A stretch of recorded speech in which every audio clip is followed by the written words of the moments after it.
반갑습니다. 송지준입니다. 아무래도 요즘 시국이다 보니까 윤석열 대통령의 탄핵과 관련돼 있는 다른 이슈들 같은 경우는 영상을 보시는 분들도 별로 신경을 못 쓰셨을 것 같은데요. 그럼에도 불구하고 우리가 이재명 대표를 둘러싼 그리고 또 김혜경을 둘러싼 재판과 수사가 어떻게 진행이 되고 있는지 반드시 알아야 되지 않겠습니까?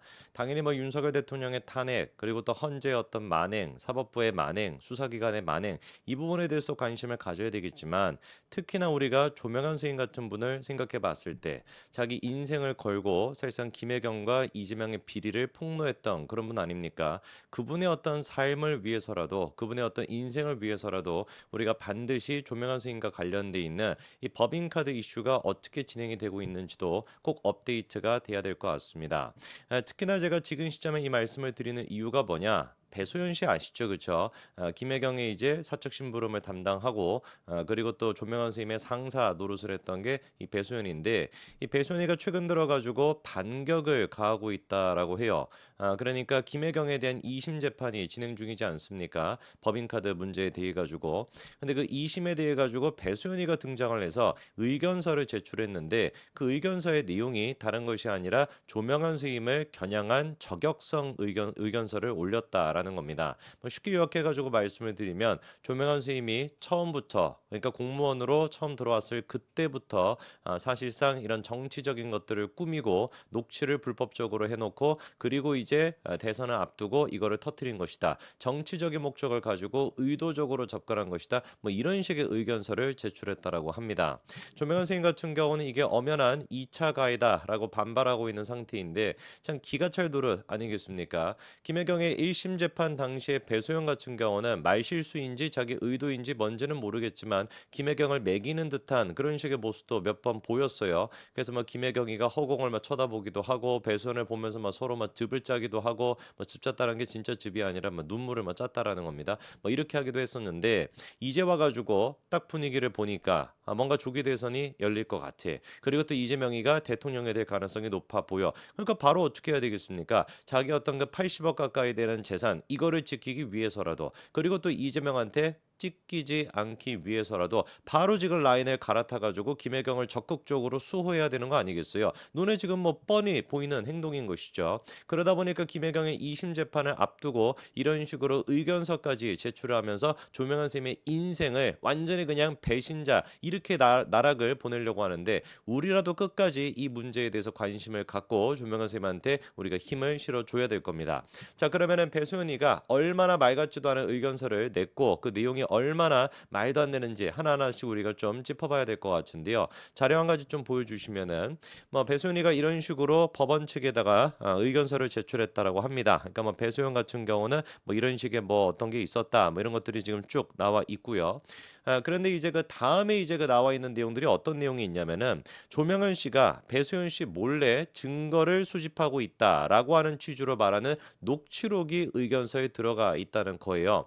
이 녹취록이 무엇인지는 지금 공개가 되지 않았습니다. 근데 여기서 제가 좀 이해가 안 되는 게 조명현 선생님이 배소연 씨 몰래 증거를 수집하고 있다라고 말하는 녹취록. 이때 말하는 주체는 아무래도 배소연이겠죠. 그렇죠? 그러니까 배소연이가 누군가한테 전화 통화를 하면서 아니 이거 지금 조명현이가 뭔가 우리 몰래 증거 같은 거를 수집하고 있는 것 같아요. 우리 몰래 전화 통화 녹취 같은 거를 하면서 증거를 모으고 있는 것 같아요. 이런 얘기를 했다는 것인데 도대체 배소연이가 그런 얘기를 했다라고 하는 당사자는 누구냐?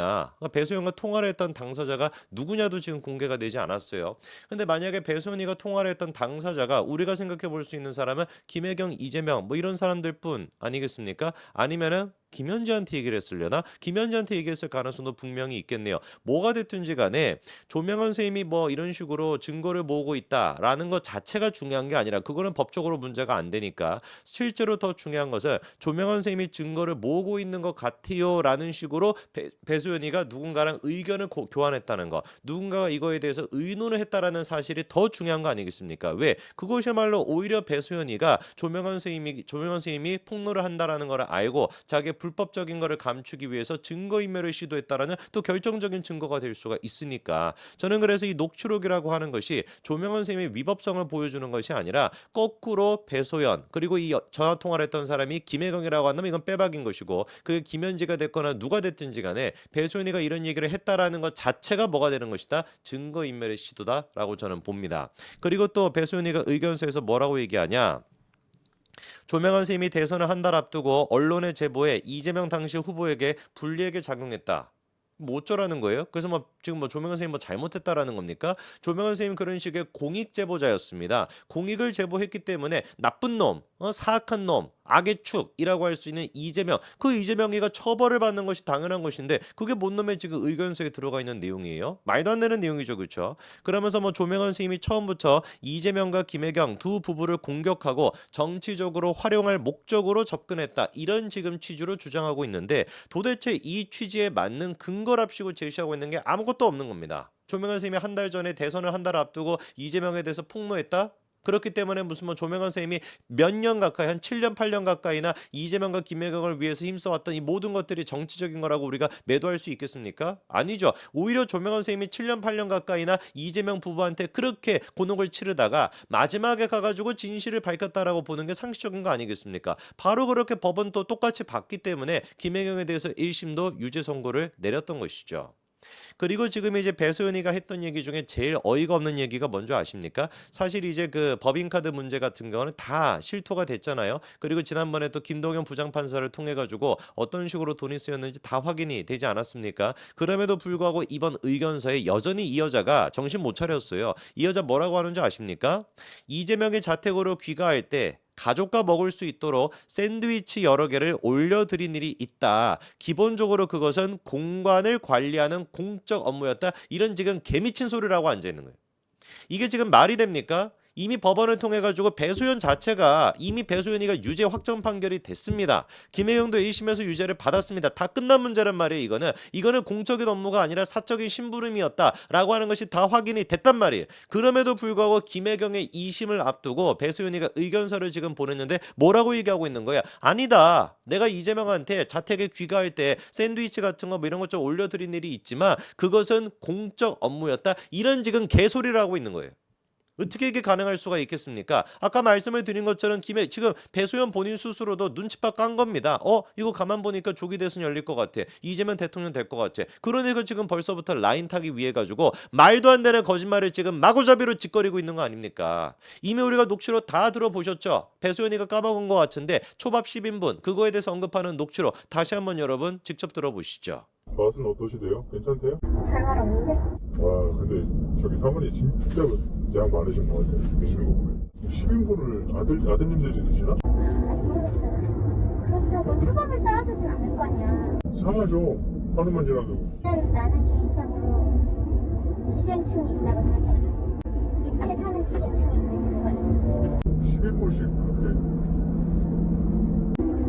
그렇지 않니? 2인분씩만 먹어도 그 사모님하고 아들 둘인데 6인분이면 충분할 텐데 뭐 풀구간 미스테리야. 나한테 맨날 그랬어. 저걸 진짜 다 드시는 거냐고. 그렇다고 사모님이 뭐 그렇게 맨날 말라 있으신데 굳이 아들 드시나 먹나 그 생각을 했죠. 저는 이 문제가 반드시 풀려야 되는 문제라고 봅니다. 초밥 10인분 이거는 누가 보든지 간에 김혜경과 아들이 먹었다라고 생각할 수가 없죠. 옆집 미스테리 기억나십니까? 이재명의 옆집 그게 이제 사실상 비공식적인 선거 캠프 같이 쓰였다라고 하는 거. 그 사람들이 먹을 그 회의를 위해 가지고 먹을 음식을 배소연과 이 조명원 선생님을 통해 가지고 공수받았다. 이렇게 보는 게 상식적인 거 아니겠습니까? 배소연이조차도 기생충이 있나 봐. 그리고 또 다른 녹취록에서는 남자친구가 있든지 이런 얘기까지도 합니다. 그러면서 이제 아까 전에 전임자 이름은 공개가 되지 않았습니다만 전임자 또한 마찬가지로 해결하지 못하고 간 미스테리아라고 얘기하는 것까지 직접 여러분들이 들어보셨죠. 그게 뭐겠습니까? 배소연이가 지금 이제 의견서를 내는 것처럼 그냥 뭐 샌드위치 몇 개를 갖다 올려주는 그런 수준이 아니었다라는 거예요. 이미 그 텔레그램 메시지를 통해 가지고 수천만 원 가까이 되는 뭐 과일이 됐거나 소고기가 됐거나 이런 것들이 갔다라는 게 다 확인이 되지 않았습니까? 그럼에도 불구하고 지 스스로도 그렇게 초밥 시음으로 올렸다라고 누가 먹었는지 모르겠다. 남자친구까지 운운했던 이 여자가 이제 와가지고 무슨 뭐 그게 공적인 업무였다라고 하면서 조명현 쌤이야말로 오히려 정치적인 목적을 가지고 이재명 부부한테 접근한 그런 어떤 뭐 그런 사람이야라는 식으로 얘기하는 걸 우리가 두고 보고 있어야 되겠냐고요. 아무리 지금 시국이 혼란스럽다라고 할지라도 국세청 같은 경우도 빨리 우리가 압박을 해가지고 배소연의 재산과 관련된 거 이거 털어야 됩니다. 80억 가까이 되는 재산 이거 털어야 됩니다. 이거 털고 이 재산이 다 없어진다라고 하는 공포감에 휩싸였을 때 그때 배소연이가 진실을 밝힐 수가 있겠죠. 정말 기가 차고 코가 찰 노릇입니다. 언제 대한민국이 정상화가 될지, 언제 저런 잡스러운 것들이 구속될지 모르겠네요. 여기까지 말씀드리겠습니다. 감사합니다.